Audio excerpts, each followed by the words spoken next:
Welcome to Breakthrough, a podcast of business owners, leaders, and innovators within Columbia County, Oregon. This podcast is brought to you by the Columbia Economic Team, which houses the Columbia County SBDC, Keep It Local Columbia County, GRO St Helens, and the Columbia County Tourism Program.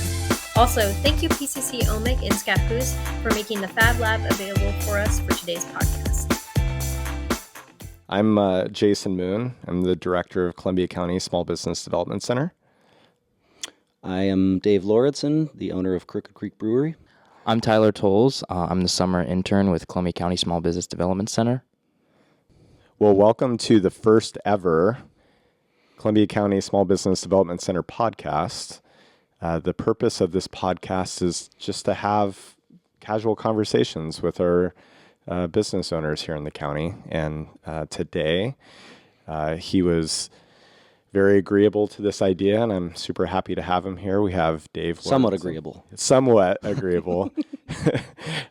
Dave is the owner of Crooked Creek Brewery, and thank you so much for being here, Dave. Sure. Appreciate you having me on as your little guinea pig here. Yeah, we should hit that applause button just once, you know? Just do it once. Yeah. Yeah, Dave. Nice. All right. Well, as I said, we just kind of want to have a casual conversation about what it's like for you doing business in Columbia County, how you got your start, and many of us in the community are pretty aware of how you are so community focused and some of the events that you do at the tap room. And we just kind of want to hear about the trajectory and what's going on at the brewery. So I guess start with the origins. Like, how did you get into brewing and why did you think that was a good idea? That was one of the first things I was going to ask too. How did I get into brewing? Well, how I originally got into brewing as a home brewer, I kind of got cornered into brewing. Actually, I had no interest in brewing when I started.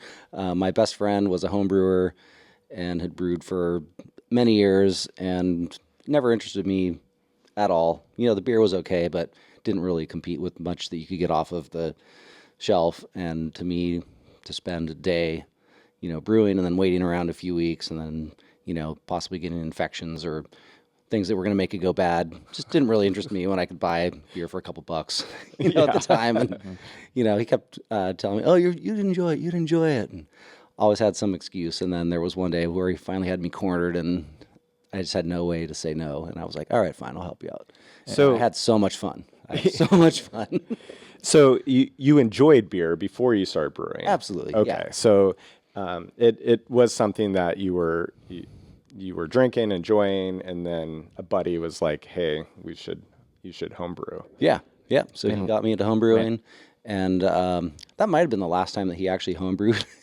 And I like totally fell in love with it and just, you know, got crazy obsessed with it. And what year was that? Ooh, that would have been about 12 years ago now, at least, maybe 13 even. Wow. But yeah, it's been a few years. Very cool. So before you're in your location now, you were in the location on Columbia. Yep. That's correct. And before that, were you selling beer out of your home or? No, absolutely not at all. No. You were just brewing on your own. I was just a home brewer, and you know, dare I say this in Columbia County, but this was back in California where I started home brewing, and we moved out here.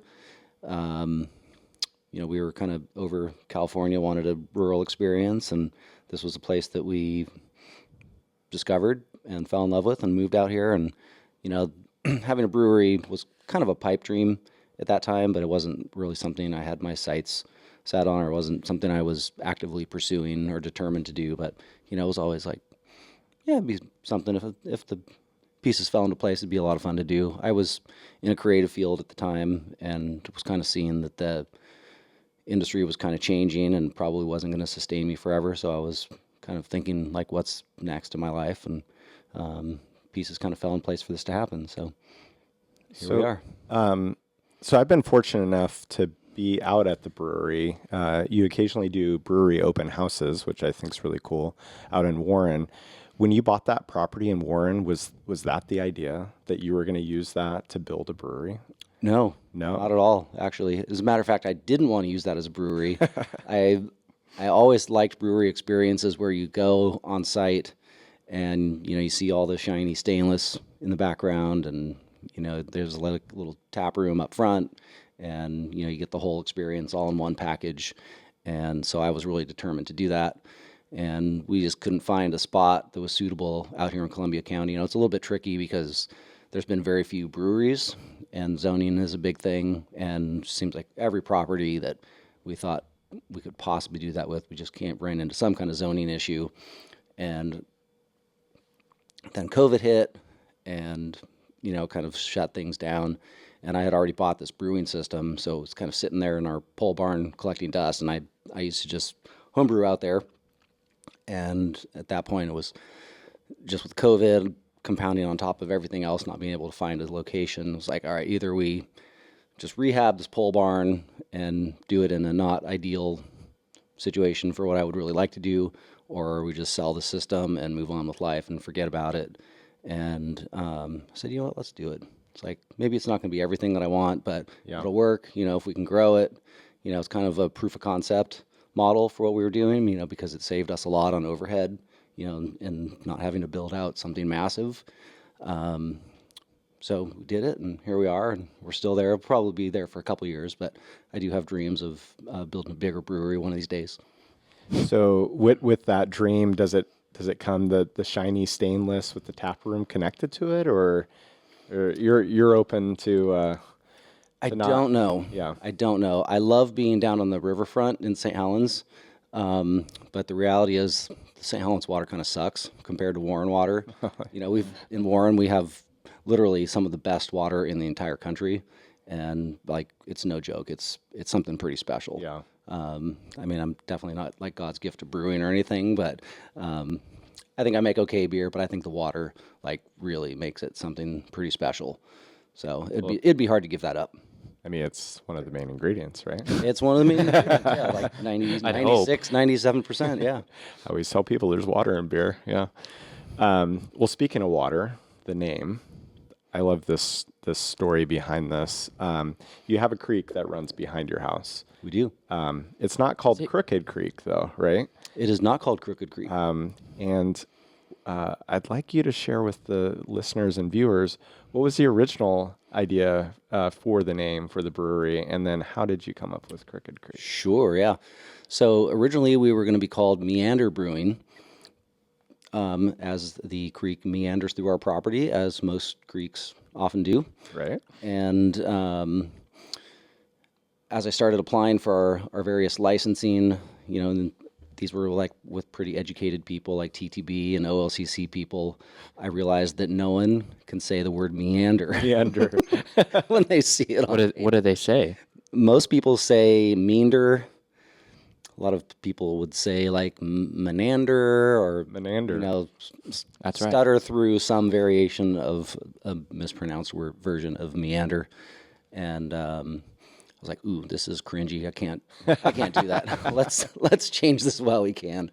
So started thinking, well, what other kind of words resemble that? I wasn't tied to meander or even that concept, but I thought it was a good concept. I was trying to do something kind of rural themed, based on, rural Columbia County. And so well, what is meandering? It's well, the creek's crooked, and first place you go is looking up URLs and social media handles, and amazingly everything was available. Wow. Which, with 9,000 breweries. Oh my gosh, yeah.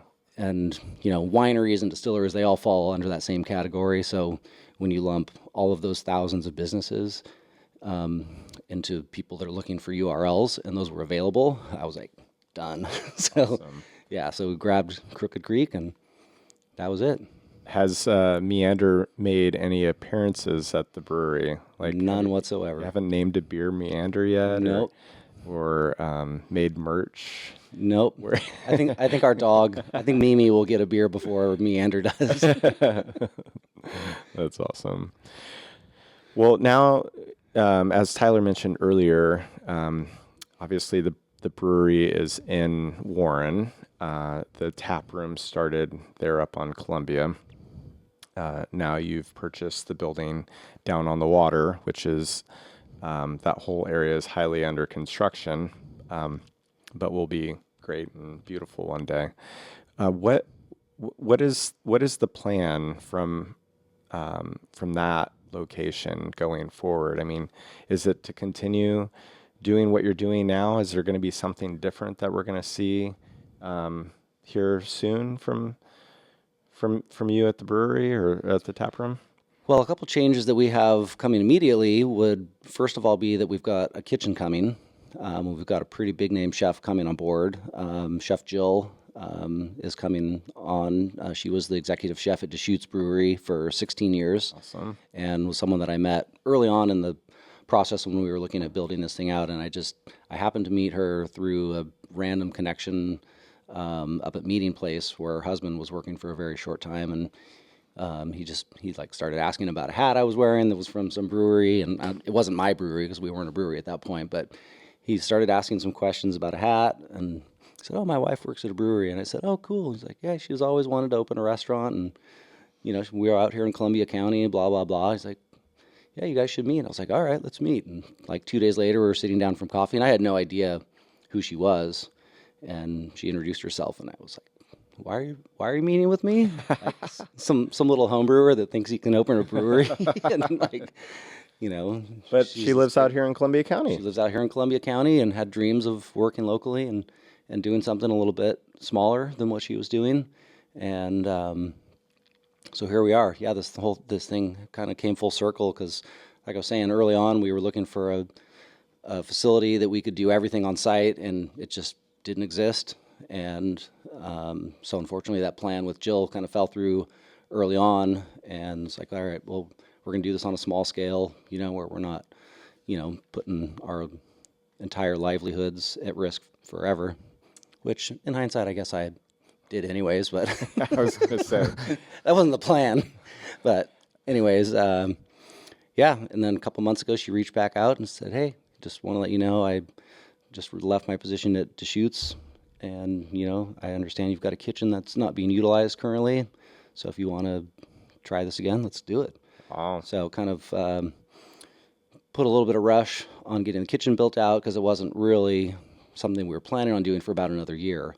But it was just an amazing opportunity that I didn't want to miss. And I think that Columbia County is ready for a high dining experience like she's going to be able to provide us. So it's a pretty cool opportunity to get her. Yeah. So what's the Crooked Creek food menu gonna look like? It's going to be kind of an elevated pub food menu. So we'll do smash burgers. We'll have veggie options of a lot of stuff. So we'll have some salads. We're going to do some fish. We're going to do like weekend steaks, like ribeyes on the weekends. Nice. Bratwurst. She actually was working with, I can't remember which sausage company, but she was developing a bratwurst when she was at Deschutes, and now it's one that you can actually get at like Fred Meyer and stuff. And yeah, so she's the one that developed that. So we'll probably be either using that one or developing another one down the road. So, but we'd like to do like some beer dinners and a lot of special events and stuff like that. Really excited, especially for those veggie options. Yes. I've had the privilege of meeting Chef Jill, and seems really amazing. And again, just having those stars align, her being located out here in Columbia County, and then those encounter you said at the Meeting Place. Yeah. I mean, it doesn't get better than meeting at the Meeting Place, Yeah. right? Yeah. I mean, there's been so many different ways where the stars have just aligned along the way, where, like early on, just trying to find a location and, writing a business plan, like you see some building that's like, okay, I know that's in a commercial zone. Like, how could I make it work? Like a rundown, like one building house or something that's like, has maybe good visibility or something. You're like, all right, could I make that work? And then you kind of rewrite the whole business plan around that. And then, you start talking to the municipalities and they're like, oh, there's no sidewalks and there's no storm drains. And, you're looking at hundreds of thousands of dollars of infrastructure before you can even touch a building that's falling down, and, we went through that. I went through that, probably 6-8 different times. And, you just get discouraged and, you think it's never going to happen. And then, we ended up with one of really the premier spots in the county, in my opinion. And we really, really scored with what we got. So hindsight, it's like, all right, there was a reason. Yeah. All those things fell through, and it's frustrating in the moment, but you just gotta, keep your sights up, stay diligent about pursuing that dream, and, hopefully it happens. We got lucky it happened, and hopefully for others it will happen like that. Yeah, I mean, we talk about luck and stars aligning and everything, which, some of that is at play, but it's been a lot of hard work on your end. If entrepreneurs are intelligent and they're dreamers, but they're risk takers, and you've taken a lot of risks, and they seem to be paying off and continue to pay off. What sort of advice would you give to other entrepreneurs or potential entrepreneurs as far as sort of that? How do you balance the dream and the risk? Well, I guess as far as the risk part goes, I think I don't really know anything else. Like, I've always been self-employed. I think there's definitely a place where you can force things to happen. Like early on when I was talking to Jill, we could have made it happen, but we would have been out of business on day one. Yeah. We were looking at the old Precision Composites building there on the highway, and great visibility, great size building. We could have done everything that we wanted there, but again, the infrastructure wasn't there. We were trying to figure out, okay, where can we come up with this money? I was new to the industry, so no one was going to loan me money, but with Jill coming on board, having 15 years or many years in the brewing industry already, we probably could have swung it. But again, it was a huge risk just in terms of the infrastructure that was needed for a building that we weren't going to own. And then, we were aiming on opening April 1st of 2020. And, a month later, the whole world shut down. So, Yeah. Had we forced that and made it happen, it'd be over. It'd be all over. So, Yeah. It's calculated risk. I think it's calculated risk. I Maybe like is that. Yeah. yeah. So That's good advice. Don't put everything on the force it to line all at happen, yeah. once. It's once you see some momentum's going, it's all right. Okay, I can, I'm in it at this point, so I've got to keep moving forward. But you can kind of increase that risk, as you see momentum starting to gain traction. Yeah. Yeah, absolutely. I think something that I think is, obviously you're probably the only tap room brewery in Columbia County, but what I also really appreciate and think is unique is you always have a ton of events happening at the tap room, whether it's, live music, there's cribbage tournaments, there's bingo nights, people can have birthday parties there, tons of different stuff. So when did you kind of start implementing all these different events, and how do you feel like that impacts your business? Well, events definitely help a lot. I think early on the events were kind of to make up for not having a kitchen. In our uptown tap room, we had several food options close by, so people would bring in food and stuff. There wasn't really an ability to ever build a kitchen in that location, but when we moved down to this much bigger space, it's all right, how are we going to fill seats without a kitchen? And it's all right, events get people in. And what I've realized over the almost year that we've been down there is, every event seems to have its own kind of niche crowd, which I think is really cool. So, if we do events 5 nights a week or 6 nights a week and everyone's got their own little niche crowd, then hopefully we can fill 80 seats, 5 nights a week with different people. Yeah. It's we do want repeat customers, obviously, but I don't really want to see people there 5 nights a week, 6 nights a week. That's not what we're trying to create with the brewery. Right. We're trying to create a community experience that's healthy. We're not trying to create, we're an alcohol related business, so there is that risk, but we're not trying to create repeat customers that way, that we're just creating a bunch of alcoholics. So, Oh, jeez. so I do like the fact that, we can create all these kind of niche events that get people in on different nights a week. Yeah, I think that's something that I really enjoy about what you've built down there. It's just that bingo, and bingo, I feel pulls in all age groups, right? You have older demographic, you have a younger demographic, you have kids in there playing bingo. had Hava, who plays ukulele.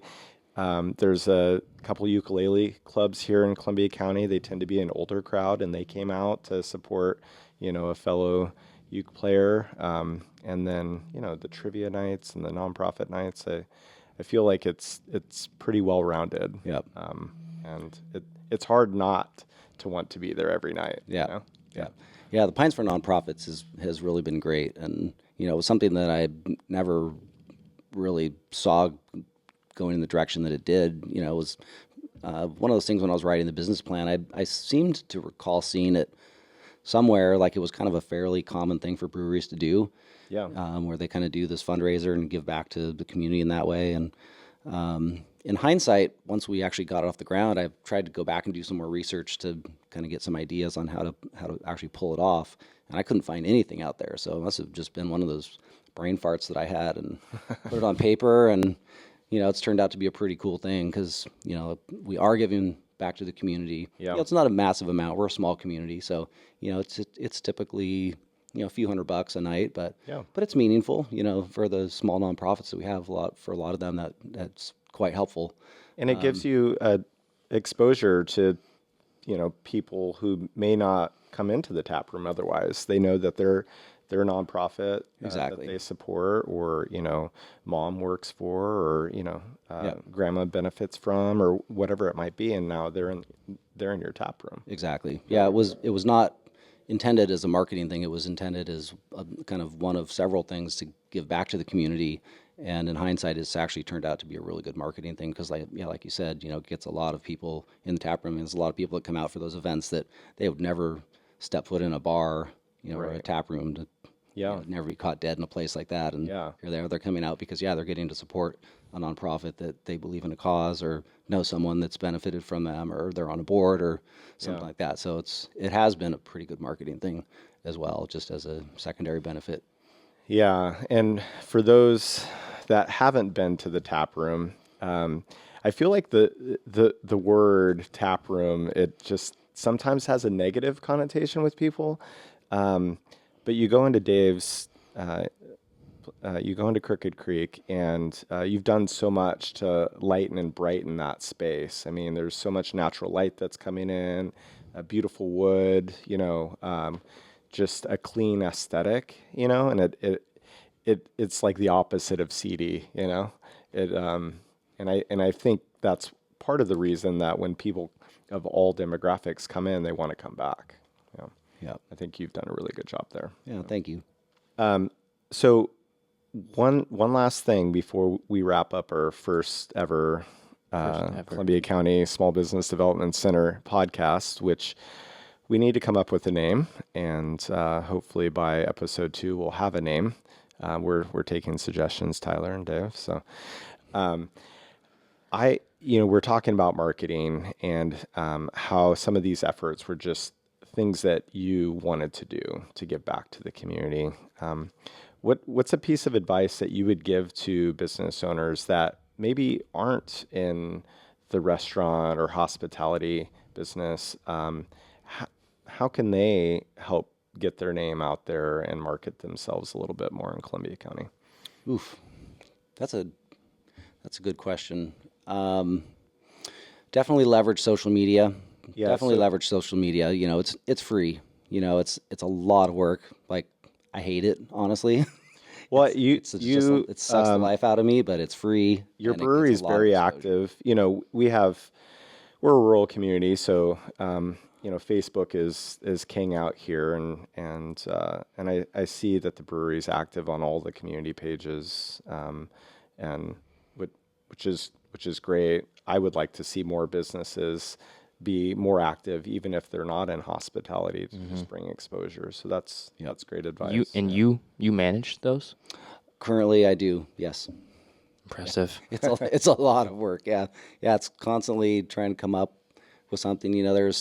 I've seen some people that do social media in the county, and kind of surprises me. Like when I was wondering if I should hire someone to do it, and scrolling through their feeds, like you see the same graphic or something up like 4 or 5 times, and it's like, really, they're doing this for a living, and they're just like reusing content over and over.